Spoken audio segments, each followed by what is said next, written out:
ఒక పక్క సభలో దివంగత నేతలకు నివాళులు అర్పిస్తుంటే కేసీఆర్ లేచి వెళ్లిపోవడంపై విప్ బీర్ల ఐలయ్య మండిపడ్డారు.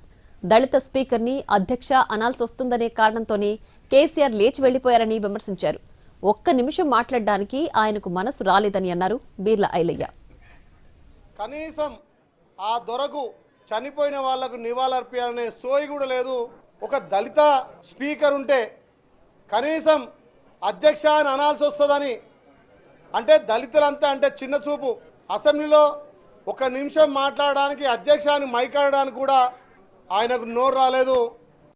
మరి అలా దళిత పట్ల తెలంగాణ ప్రజల పట్ల ఎంత వివక్షత ఉందో ఇవాళ కేసీఆర్ గారు అసెంబ్లీకి వచ్చే తీరు చూస్తుంటే కనీసం ఇవాళ 0 అవర్లో సుమారు 70-80 మందికి ఎమ్మెల్యేలకు మంత్రులకు అవకాశం ఇచ్చి ఆయా నియోజకవర్గాల సమస్యల గురించి మాట్లాడుతుంటే కనీసం ఆయన ఎన్నుకున్నటువంటి గజ్వేల్ నియోజకవర్గం సమస్యలు కూడా ప్రజల దృష్టికి కానీ ప్రభుత్వం దృష్టికి తేనటువంటి మరి ప్రతిపక్ష నాయకుడు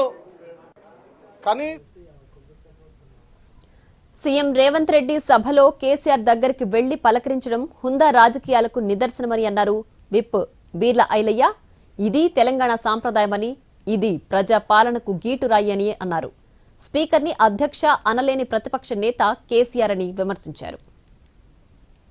నిజంగా ఎంత గొప్ప విషయం అంటే ఈ రాష్ట్ర ముఖ్యమంత్రి వర్యులు రేవంత్ రెడ్డి గారు 10 ఏళ్లు ముఖ్యమంత్రిగా ఉన్నటువంటి కేసీఆర్ దగ్గరికి వెళ్ళి అక్కడ ఆయనను పలకరించి వచ్చిందంటే ఈ తెలంగాణలో ఎంత హుందాగా ముఖ్యమంత్రి వ్యవహరిస్తున్నారు. సభలో కూడా ముఖ్యమంత్రి స్వయంగా వెళ్ళి అక్కడ కేసీఆర్ను మందలిచ్చి రావడం ఇది తెలంగాణ సాంప్రదాయం, ఇది తెలంగాణలో గౌరవ ముఖ్యమంత్రి ప్రజాపాలన. దానికి నిదర్శనమే ఇవాళ మా ముఖ్యమంత్రి గారు ఇవాళ కేసీఆర్ను మందలిచ్చారు.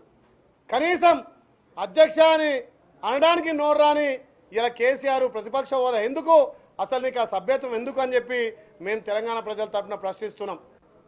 నిజంగా ఇలా ఎంత గొప్ప విషయం అంటే ఈ రాష్ట్ర ముఖ్యమంత్రి వర్యులు రేవంత్ రెడ్డి